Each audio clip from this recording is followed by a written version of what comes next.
4,83,00,000 ತೆರಿಗೆಯನ್ನು ವಂಚಿಸಿದ್ದಾರೆ ನಟಿ ರನ್ಯಾ ರಾವ್. ಇಡೀ ಪ್ರಕರಣದ ಮಾಸ್ಟರ್ ಮೈಂಡ್ ನಟಿ ರನ್ಯಾ ಅನ್ನೋದು ಗೊತ್ತಾಗ್ತಾ ಇದೆ. ಸ್ಯಾಂಡಲ್ವುಡ್ನ ನಟಿ ರನ್ಯಾ ಗೋಲ್ಡ್ ಸ್ಮಗ್ಲಿಂಗ್ ಕೇಸ್ನ ವಿಚಾರಕ್ಕೆ ಸಂಬಂಧಪಟ್ಟಂತೆ ಡಿಆರ್ಐ ಅಧಿಕಾರಿಗಳು ಇನ್ವೆಸ್ಟಿಗೇಷನ್ ಅನ್ನು ನಡೆಸ್ತಾ ಇದ್ದಾರೆ. ಡಿಆರ್ಐ ಅಧಿಕಾರಿಗಳು ನಡೆಸ್ತಾ ಇರುವಂತಹ ಇನ್ವೆಸ್ಟಿಗೇಷನ್ನಲ್ಲಿ ಇಡೀ ಈ ಸ್ಮಗ್ಲಿಂಗ್ನ ಸೂತ್ರಧಾರಿ ಇದೇ ರನ್ಯಾ ರಾವ್ ಅನ್ನೋದು ಗೊತ್ತಾಗ್ತಾ ಇದೆ.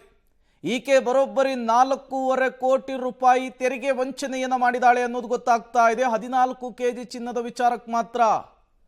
ಇದೇ ವಿಚಾರಕ್ಕೆ ಸಂಬಂಧಪಟ್ಟಂತೆ ಪಬ್ಲಿಕ್ ಟಿವಿಯಲ್ಲಿ ಎಕ್ಸ್ಕ್ಲೂಸಿವ್ ಮಾಹಿತಿ.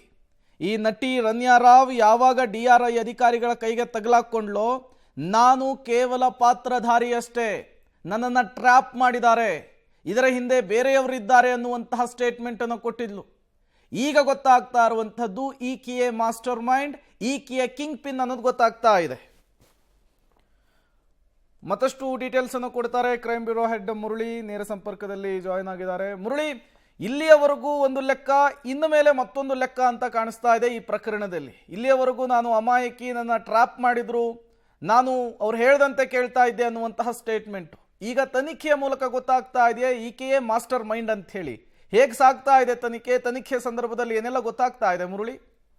ಖಂಡಿತ ಪ್ರೇಮ್, ಯಾಕಂದ್ರೆ ಶುಕ್ರವಾರ ರಾತ್ರಿ ಈ ಸುದ್ದಿಯನ್ನ ಪ್ರಸಾರವನ್ನ ಮಾಡಿದ್ವಿ. 4,83,00,000 ತೆರಿಗೆಯನ್ನ ವಂಚನೆ ಮಾಡಿದ್ದಾರೆ. ವಂಚನೆಯನ್ನ ಮಾಡಿ ಆ ಚಿನ್ನವನ್ನ 14 kg ಚಿನ್ನವನ್ನ ಬೆಂಗಳೂರಿಗೆ ತಂದಿದ್ದಾರೆ ಅನ್ನೋದ್ರ ಬಗ್ಗೆ ಡಿಆರ್ಐ ಅಧಿಕಾರಿಗಳು ಅನುಮಾನವನ್ನು ವ್ಯಕ್ತಪಡಿಸಿದ್ದಾರೆ. ಅದಕ್ಕೆ ಪೂರಕವಾದ ದಾಖಲಾತಿಗಳನ್ನ ನ್ಯಾಯಾಲಯಕ್ಕೆ ಸಲ್ಲಿಕೆಯನ್ನ ಮಾಡಿದ್ದಾರೆ ಅಂತೇಳಿ ಈಗ ಪಬ್ಲಿಕ್ ಟಿವಿಯ ಬಳಿಯಲ್ಲಿ ಎಕ್ಸ್ಕ್ಲೂಸಿವ್ ಡಾಕ್ಯುಮೆಂಟ್ ಸಿಕ್ಕಿರುವಂತದ್ದು ಡಿಆರ್ಐ ಅಧಿಕಾರಿಗಳು ಸಲ್ಲಿಕೆ ಮಾಡಿರುವಂತಹ ಡಾಕ್ಯುಮೆಂಟ್. ಅದರಲ್ಲಿ ಉಲ್ಲೇಖವನ್ನ ಮಾಡ್ತಾ ಹೋಗ್ತಾರೆ. 4,83,75,200 ವಂಚನೆಯನ್ನ ಈಕೆ ತೆರಿಗೆ ಶುಂಕ ಏನಿತ್ತು, ತೆರಿಗೆ ಶುಂಕವನ್ನ ಈಕೆ ವಂಚನೆ ಮಾಡಿದ್ದಾರೆ ಅನ್ನೋದಕ್ಕೆ ಪೂರಕವಾದ ದಾಖಲೆ ಅದು. ಜೊತೆಗೆ ಆ ದಾಖಲೆಯಲ್ಲಿ ಹೇಳ್ತಾ ಹೋಗ್ತಾರೆ, ಈಕೆಯ ಮಾಸ್ಟರ್ ಮೈಂಡ್, ಈ ಮಾಸ್ಟರ್ ಮೈಂಡ್ ಅನ್ನ ನಾವು ಈಗಾಗಲೇ ತಮ್ಮ ವಶಕ್ಕೆ ಪಡೆದುಕೊಂಡಿದ್ದೀವಿ.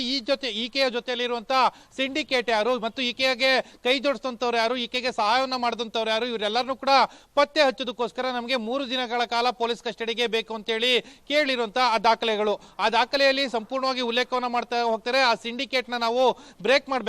ಬ್ರೇಕ್ ಮಾಡೋಕ್ಕೋಸ್ಕರ ಆಕೆಯ ಹೆಚ್ಚಿನ ವಿಚಾರಣೆ ಬೇಕು ಅನ್ನೋದ್ರ ಬಗ್ಗೆ ಉಲ್ಲೇಖವನ್ನ ಮಾಡಿದ್ದಾರೆ. ಜೊತೆಗೆ ಇನ್ನೊಂದು ಮಾಹಿತಿಯನ್ನು ಕೂಡ ಕೊಟ್ಟಿರುವಂತದ್ದು, ಆಕೆಯ ಮೊಬೈಲ್ ಇರ್ಬೋದು ಮತ್ತು ಲ್ಯಾಪ್ಟಾಪ್ ಇರ್ಬೋದು, ಎರಡನ್ನು ಕೂಡ ನಾವು ತಮ್ಮ ವಶಕ್ಕೆ ಪಡ್ಕೊಂಡಿದ್ದೀವಿ. ಆ ವಶಕ್ಕೆ ಪಡ್ಕೊಂಡಿರುವಂತಹ ಲ್ಯಾಪ್ಟಾಪ್ ಅನ್ನ ನಾವು ಸರ್ಚ್ ಅನ್ನ ಮಾಡ್ತಾ ಇದ್ದೀವಿ. ಜೊತೆಗೆ FSL ನ ಟೀಮ್ ನ ಜೊತೆಯಲ್ಲಿ ಒಂದಷ್ಟು ಮಾಹಿತಿಗಳನ್ನ ಕಲೆ ಹಾಕ್ಲಿಕ್ಕೆ, ಅಂದ್ರೆ ಅದರ ಒಳಗಡೆ ಇರುವಂತಹ ಮಾಹಿತಿಗಳನ್ನ ಕಲೆ ಹಾಕ್ಲಿಕ್ಕೆ, ಜೊತೆಗೆ ಆಕೆ ಎರೇಸ್ ಮಾಡಿರುವಂತಹ ಕೆಲವೊಂದು ಮಾಹಿತಿಗಳೇನಿತ್ತು ಆ ಮಾಹಿತಿಗಳನ್ನೆಲ್ಲ ಕೂಡ ಸಂಗ್ರಹ ಮಾಡೋ ಕೆಲಸವನ್ನ ಮಾಡ್ತಾ ಇದ್ದೀವಿ ಅಂತೇಳಿ ಡಿಆರ್ಐ ಅಧಿಕಾರಿಗಳು ಕೊಟ್ಟಿರುವಂತಹ ಮಾಹಿತಿ. ಪ್ರೇಮ್,